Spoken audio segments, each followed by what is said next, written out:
Y bueno, pues está con nosotros nuestro abogado de inmigración, el abogado Javier Méndez. Como siempre, pues un placer tenerlo aquí, licenciado. Bienvenido, un placer. Igualmente, Karen.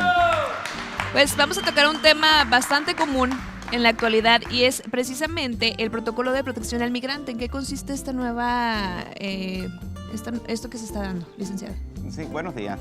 El famoso protocolo de protección al migrante es una nueva política que ha asumido la administración del presidente Trump para lograr controlar de alguna manera el flujo de personas que están pidiendo asilo por tierra en uno de estos puentes fronterizos como los que tenemos aquí en la ciudad.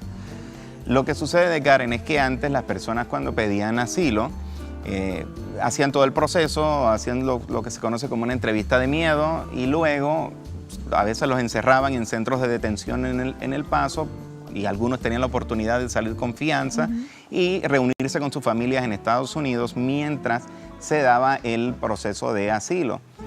Lo que sucede ahora es que las personas que estaban acostumbradas a eso, pues esto creaba un incentivo para venir a pedir asilo con la intención realmente de pasar mayor cantidad de tiempo en Estados Unidos. Y esto lamentablemente ya no es así. En las últimas 3 semanas se implementó este protocolo de protección al migrante, que es nada más que un nombre elegante para una nueva política de que si usted quiere pedir asilo en los Estados Unidos desde el territorio mexicano, usted va a tener que esperar el proceso a que culmine del lado mexicano y no desde los Estados Unidos como estábamos acostumbrados. Eso en síntesis es lo que compone esta nueva política que se le conoce como el protocolo de protección a migrantes. Entonces, esto es totalmente legal, es simplemente algo que se acaba de dar a raíz de que entra Trump a la presidencia. Muy buena pregunta, Karen. Sí, es algo legal, no es una política. No es una criatura creada por capricho de nuestro presidente, sino que este protocolo aparece en la sección 235 de la Ley de Inmigración. Lo que sucede, Karen, era que antes no se ponía en práctica. Okay. Ahora, pues es una herramienta que ha estado disponible siempre en la ley, por ende sí es un asunto que se está dando bajo matices legales. Hay gente que me pregunta también si es legal que México esté aceptando esta nueva política y la verdad es que sí, no ya por la ley en Estados Unidos, sino porque México es país firmante de un tratado de protección a los inmigrantes, al igual que lo es Estados Unidos. Por eso es que los Estados Unidos y México tienen una obligación bilateral de aceptar las personas que esperan de este lado su petición de asilo. Entonces, así tiene que ser. Así tiene que ser, Karen. Gústenle a quien le guste, claro. Duélale a quien le duela, pero esa es la nueva realidad. Perfecto, licenciado. Pues gracias por aclararnos esta duda y precisamente hay más dudas del público. Sí. Tengo aquí algunas preguntitas. Dice, buenos días, abogado, soy cubana, vivo en Miami, tengo a mi cuñada en Ciudad Juárez esperando su turno para pedir asilo en Estados Unidos. Ella me dice que después de que le hicieron su entrevista de miedo en el puente, la regresaron a Ciudad Juárez con una cita para la corte, pero es hasta diciembre. ¿Hay algo que usted puede hacer para adelantar la cita en la corte? Que me imagino que es el caso de muchas personas que están pasando por esto. Sí, Karen, qué bueno que nos traen esa situación. La verdad, la respuesta corta a eso es no. El asunto que yo quisiera comunicar a las personas es que no se tomen esto a la ligera. Es un juicio lo que les espera.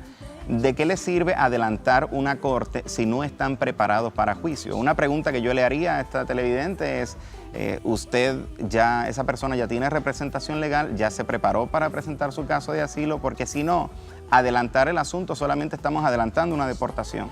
La verdad es que lamentablemente no hay nada que yo como abogado pueda hacer para adelantar esa corte. Otra cosa que no sea peticionarle al juez que le hayan asignado, ver si tiene algún hueco, algún espacio en su calendario, que es lo que determina las fechas en estas cortes, pero la verdad es, por mi experiencia, es que los calendarios, Karen, de los jueces de inmigración están extremadamente saturados y no vería yo un incentivo para que un juez de inmigración dé la milla extra para hacerle un acomodo conveniente a una persona, basándonos, valga la redundancia, en mera conveniencia. Le aconsejo que se comunique conmigo, vamos a ver si primero es un caso viable que valga la pena pelearlo y cuánto tiempo vamos a necesitar para prepararnos en vez de preocuparnos porque el caso avance, ¿no? porque lamentablemente lo que podríamos hacer si avanzamos el caso de una manera irresponsable es que estamos adelantando una inminente deportación y no fue para eso que la persona vino aquí a esta frontera, sino vino para tener una oportunidad real de beneficiarse del programa de asilo de Estados Unidos. Claro, entonces definitivamente contactarlo, lo principal es para que nos prepare para ese día y pues no tanto para adelantarlo, ¿no? Sí, eso es correcto, Karen. Licenciado, hay otra pregunta, dice: saludos, soy de Michoacán, mi hijo está en Ciudad Juárez pidiendo asilo en El Paso. Después de que lo entrevistaron en el puente, lo regresaron a Juárez. Yo tengo entendido que a los mexicanos que piden asilo no los estaban regresando a México.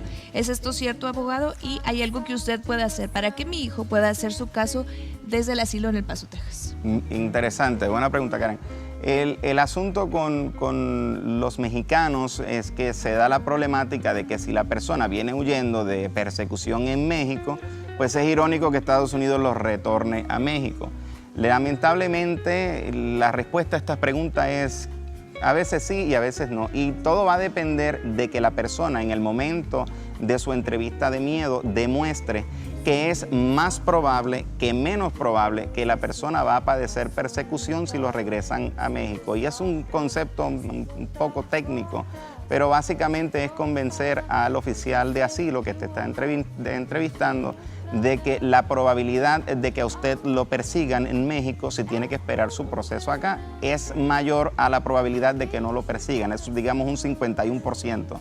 Entonces, si después de su entrevista de miedo, Karen, la persona lo regresa acá y entiende que aquí realmente corre peligro, entonces ya entramos abogados de inmigración como este servidor y le planteamos al juez, ya sea mediante moción o en corte abierta, que el caso de este mexicano en particular amerita que se le permita continuar del lado de los Estados Unidos, precisamente porque es demasiado probable que sí vaya a padecer persecución en su país. Pero es cada caso a la vez, un caso a la misma vez no es algo que se aplica como usted está pensando a todos los mexicanos como tal, sino hay que convencer caso a caso de que la persona va a ser perseguida en México si no se le permite ver su caso de asilo en Estados Unidos.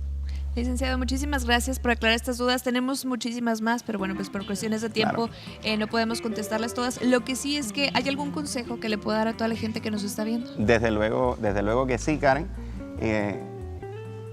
Olvídense de los notarios, olvídense de los consultores de inmigración, olvídense de los asesores de inmigración. Ninguna de estas personas están autorizadas para darle asesoría legal de inmigración en los Estados Unidos. Vaya con un abogado que esté admitido a la práctica de la abogacía en los Estados Unidos como este servidor.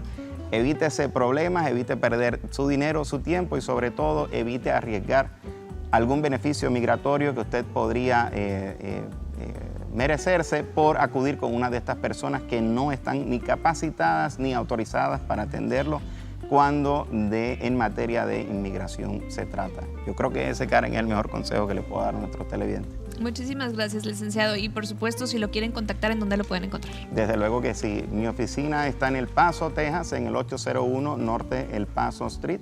Me puede conseguir en las redes sociales, aparezco como Javier A. Méndez, abogado de inmigración. Recuerde que Javier se escribe con X. Y también me puede visitar en la web, estoy como javieramendez.com, de nuevo, Javier se escribe con X, y se pueden comunicar directamente conmigo al teléfono 915-474-6952. Excelente, licenciado, muchísimas gracias por estar con nosotros. Gracias a ti, Karen. Espero que toda la gente le haya quedado pues muy claro toda esta situación, y si está pasando por esto y quiere aclarar sus dudas, bueno, pues ya saben dónde contactarlo. Muchísimas gracias por estar con nosotros. Gracias a ti, Nos Karen. vamos del otro lado, Miel, ¿y qué nos tienes?